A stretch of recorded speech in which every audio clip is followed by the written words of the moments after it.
الحمد لله نحمده ونستعينه ونستغفره ونعوذ بالله من شرور أنفسنا ومن سيئات أعمالنا من يهده الله فلا مضل له ومن يضلله فلا هادي له وأشهد أن لا إله إلا الله وحده لا شريك له وأشهد أن محمدا عبده ورسوله يا أيها الذين آمنوا اتقوا الله حق تقاته ولا تموتن إلا وأنتم مسلمون يا أيها الناس اتقوا ربكم الذي خلقكم من نفس واحدة وخلق منها زوجها وبث منهما رجالا كثيرا ونساء واتقوا الله الذي تساءلون به من الأرحام إن الله كان عليكم رقيبا يا أيها الذين آمنوا اتقوا الله وقولوا قولا سديدا يصلح لكم أعمالكم ويغفر لكم ذنوبكم ومن يطيع الله ورسوله فقد فاز فوزا عظيما فإن أصدق الحديث كتاب الله وخير الهدي هدي محمد صلى الله عليه وسلم وشر الأمور محدثاتها وكل بدعة ضلالة فلنرحم الله سبحانه وتعالى صلوات الله والسلامة على dërguar pejgamberin tonë Muhammedin alayhi salatu wassalam, familjen e tij, sahabët e tij dhe të gjithë muslimanët të cilët e ndjekin udhëzimin e tij dhe nuk largohen nga ajo.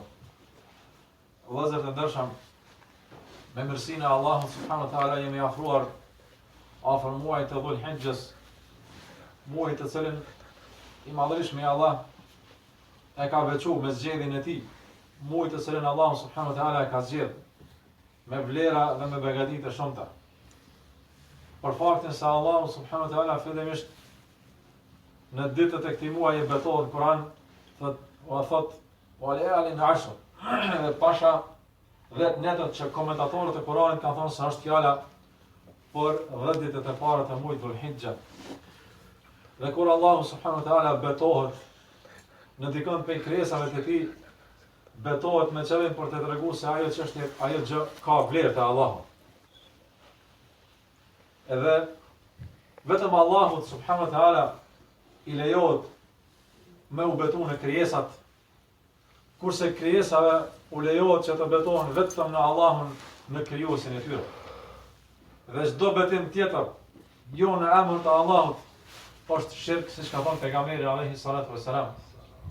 Dhe kur doni për jush betohet, thot pejgamberi, le të betohet në emrin e Allahut ose le të hesht.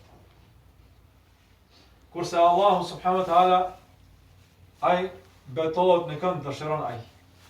Dhe në ato krijesat që Allahu betohet, na tregon se ato kanë vlerë dhe pozitë te Allahu. Dhe në ndërto Allahu subhanahu wa taala betohet në to 10 ditë, siç kanë thënë shpjeguesit e Kuranit. Këto 10 ditë janë ditët më të mira të vitit. Siç janë 10 netët e fundit të Ramazanit, netët më të mira të vitit, por 10 ditët e para të muajit Dhul-Hijja janë ditët më të mira të vitit. Ato janë net, këto janë ditë. Dhe pejgamberi alayhi salatu wassalam ka thonë: ma min ayamin al-amal salihu fihin ahabbu ila Allah minhu fi hadhihi al-ayam. Nuk ka ditë tjetër që janë veprat më të mira se sa këto 10 ditë. Çdo vepër e mirë që bën këto 10 ditë, asnjëherë nuk e ka vlerën sikurse ajo që bën këto 10 ditë. Prandaj këto janë afru dhe janë me datën 15, afërsisht sipas llogaritjes kalendarëve, megjithëse kjo duhet të bazohet në shikimin e hanës. Por ka mundësi që të shihet hana sipas kalendarëve, sipas llogaritës që është dita e martë, pra data 15 shtator, janë që fillojnë këto 10 ditë. Këto 10 ditë pra që besimtari duhet t'i mbush me vepra të mira. Duhet t'i mbush me ibadet, duke ditë se çdo ibadet që bëhet këto 10 ditë e ka vlerën më të madhe se në çdo ditë tjetër, pavarësisht cila ditë është ajo. Dhe duhet, siç kanë thënë dietarët, të mbushen me agjerim, të mbushen me namaz nafile, të mbushen me dhikr, të mbushen me tekbira, të mbushen me tobe dhe kërkim faljes. Sepse sipas hadithit pejgamberit alayhi salatu wassalam që e përmendëm, edhe pendimi kur bën këto 10 ditë e ka vlerën më të madhe se pendimi në ditë tjera në kohë tjera. Edhe kërkimi i faljes kur Allahun e lutem që më na falë gabimet tona të ditës edhe të natës, edhe ai kërkimi i faljes e ka vlerën e veçantë këto 10 ditë për dallim prej ditëve të tjera. Prandaj çdo vepër e mirë, siç ka thënë pejgamberi alayhi salatu wasallam, çdo vepër e mirë është përfshirëse. Çdo vepër që Islami e konsideron të mirë, muslimani duhet të përpiqet që t'i veprojë, që t'i shtojë edhe më tepër në këto ditë, duke shpresu në shpërbimin e Allahut subhanahu wa taala. Në këto ditë është haxhi, në këto ditë është dita e Arafatit, në këto ditë është festa e muslimanëve që e ka zgjedhur Allahu. Këto ditë është prerja e kurbanit. Pra, nuk ka ditë tjera që munden me umbledh vepra të shumta se sa që mbledhen këto ditë. Pra të njëjtën kohë brenda 10 ditëve ka haxh, ka agjerim, ka zakat, ka sadak, namaz, thuj se të gjitha shtyllat e Islamit po mblidhen. Prandaj janë të veçueshme dhe muslimanit duhet të shfrytëzoj. Wallahi falimentuar çdo njeri prej nesh është. Wallahi nëse tregojmë neglizhent dhe nuk e shfrytëzojmë që të bëjmë vepra të tilla këto ditë, për të cilat pejgamberi alayhi salatu wasalam pra ka premtuar shpërblim të madh nga ana e Allahut azza wa jall. Dhe me këto 10 ditë fillon edhe dispozita e kurbanit për ata që kanë vendosur me prej kurban. Fillimisht pejgamberi alayhi salatu wasalam ka nxitur për prerjen e kurbanit dhe ka vepruar vet, edhe ka prej me dorën e vet, edhe ka thonë ai që ka mundësi me prej kurban dhe nuk prej, mos t'i afrohet xhamive tona hiç. Dhe kjo është një çortim i madh për ata të cilët kanë mundësi dhe nuk prejnë kurban. Sepse kjo është një simbol prej simboleve të dukshme të Islamit. Një sakrificë për hir të Allahut subhanahu wa taala, sakrificë e pasurisë, sakrificë e krijesave të Allahut se në shtrim ndaj Allahut azza wa jall. Dhe prandaj prerja e kurbanit për ata që kanë mundësi është vajib, është obligim. Dhe është çortim i madh nga pejgamberi alayhi salatu wasallam për ata që nuk kanë mundësi me prej. Dhe ai që ka vendos me prej kurbanin, nga këto 10 ditë ka thonë pejgamberi alayhi salatu wasallam kur fillon muaji i haxhit, të mos prek asgjë nga kimet e tij, as nga lëkura e tij. Nuk guxon të shkurtohen, as të rrohen as kund, as flokët, as qimet e trupit në asnjë vend, deri në kohën kur e pren kurbanin. Dhe prerja e kurbanit zgjat deri në ditën e 4 të Bajramit, para namazit të akşamit.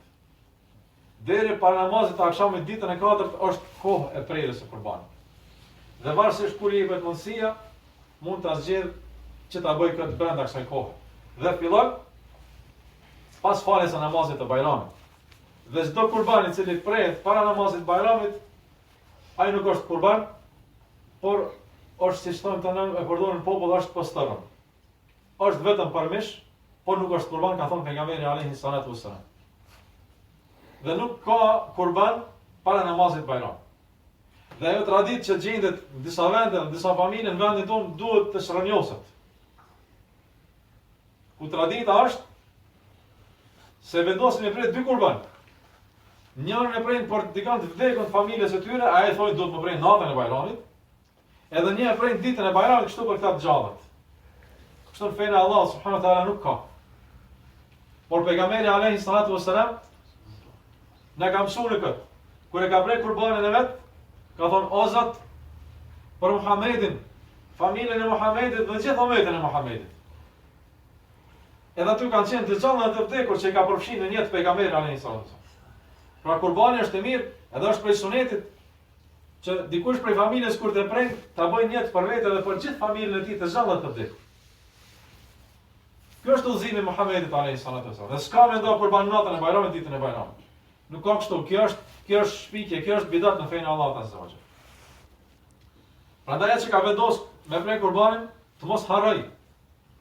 Nga dita e martë deri në kohën kur e prej kurbanin, nuk bën të shkurtoj asgjë nga qimet e trupit, as të prek, as të nuk diçka nga lëkura, as të prehën fol.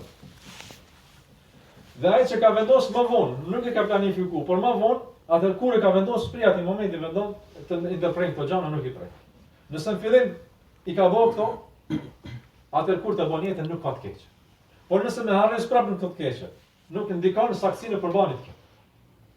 Dhe kurbani prehet nga delet, rrit ose lopët. Dela duhet jetë moshës prej 6 muajshe e më lart.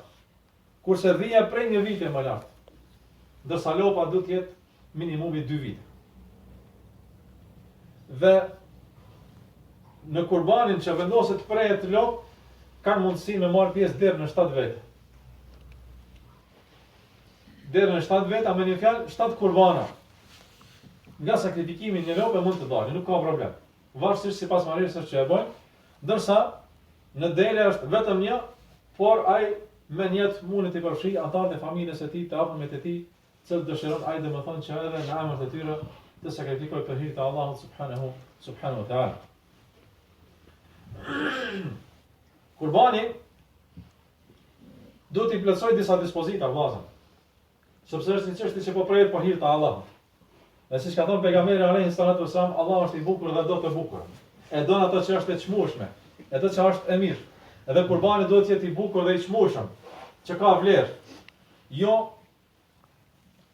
të sakrifikohet ose të merret për kurban një shtazë e cila nuk ka vlerë të njerëzit, e cila ka çmimin e lirë edhe hajt vetëm sa me emërtu. Jo, pejgamberi alayhi salatu wasallam ka thënë mos e prejni ato që është e vërtet, ato që çalën që e ka këmbën e thyme, ato që është e semur, edhe ato që është e dobët, që nuk ka mish, që është vetëm eshna. Këto cilësi nuk duhet t'i ketë asnjëri prej këtyre të katërt të kurbani në mënyrë që të jetë i pranueshëm te Allahu subhanahu wa taala. Mangësi tjera nuk e cenojnë. Nuk është problem, mirë po mundësisht me qenë i plot në çdo aspekt. Por nëse ka ndonjë mangësi në vesh, në bisht apo në brirë, kjo nuk indikon. Kjo nuk ndikon saktësinë e kurbanit. Ai pranohet si kurban, mirë po syt nuk duhet të jenë të verbër, asnjërin këmbë nuk duhet të jetë të thyme, nuk duhet të jetë vetëm eshtra e dobët shumë, edhe nuk duhet të jetë e semur. Kjo është që duhet me shiku edhe moshën. Me pas përgjithësi edhe prej personit kur i blen. Duhet me pa a është person i besueshëm, a është person i cili vetëm e ka për interes përfitimin material, edhe nuk ju tregon njerëzve se çfarë moshe ka. Duhet me pa mos me qenë person mashtrues, mos me qenë person dilizi, kemi përgjithësi për Allah. Nëse thot 6 muaj me qenë i besueshëm, vërtet që i ka 6 muaj. Nëse është fjala e lopa, vërtet me qenë i bindur dhe me ditë se i ka më shumë se sa 2 vjet. Dhe për këtë duhet vërtetohemi domethënë mirë. Dhe sa i përket mishit të kurbanit, nuk ka të kufizuar mund njëri të përfitoj me familjen e tij personalisht vetë me gjithë mishin e kurbanit. Mund vendos një pjesë me shpërnda, mund vendos të gjithë me shpërnda. Varësisht sipas dëshirës dhe sipas nevojës që ka. Nëse ka nevojë familjen e tij, atëherë mund ta shfrytëzojë dhe të përfitojë me gjithë mishin e kurbanit ose me një pjesë. Edhe këtu asgjë nuk ka të keq. Dhe dhurimi i mishit të kurbanit mund t'i dhurohet njerëzve që kanë edhe që s'kanë. Të varfërve dhe të pasërve. Sa është një sadak dhe është një dhuratë. Por natyrisht dobia më e madhe, dobia më e mirë që t'i jepet domethënë personave të varfër. Dhe mundësisht mundohemi që përfitimi nga kurbani të jetë sa më i madh.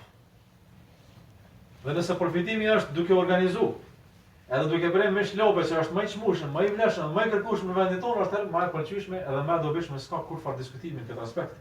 Se është më e mirë sepse njerëzit, sepse ata që s'kan përfitojnë më shumë. Është traditë, s'kem çka më bën në vendin tonë që nuk konsumohet mishi i derës. Traditë e vendit është asaj. Dhe shumë njerëz ja dërgon, pa nështë shumë ka dëshirë mos më ja dërgu. Thot mos le që aty s'peshtin shpejtë se vetë. Nuk është përfitim kjo. Ata duhet më me gjetë zgjedhje, më organizu me prej lop. Nga cili kanë dobi njerëz. Në domethënë, e dim se është traditë, pra, nuk konsumohet shumë pak në familje ka që konsumojnë mishin e derës, edhe me zor njerëzit nuk mund të mishtime konsumohet. Por logjikisht e dim fenë Allah subhanahu wa taala, duhet të gjejmë zgjidhje sepse Islami ka lënë zgjidhje domethënë të gjëra në këtë aspekt, pra të organizohen forma tjera me dhuru domethënë mish të lopës nuk ka të keqe në këtë. Elusim Allah subhanahu wa taala të na jap sukses, të na jap forcë, të na jap vullnet të shfrytëzojmë këto ditë të mëdha të Allahut azza wa jall të shfrytëzojmë me kërkim falje duke lutur Allahun subhanahu wa taala të pranoj qurbanin ton, të pranoj pendimin ton dhe kërkimin e faljes tonë. Qulu ma tasma'un wa astaghfirullaha li wa lakum min kulli dhanb fastaghfiruhu innahu huwal ghafurur rahim.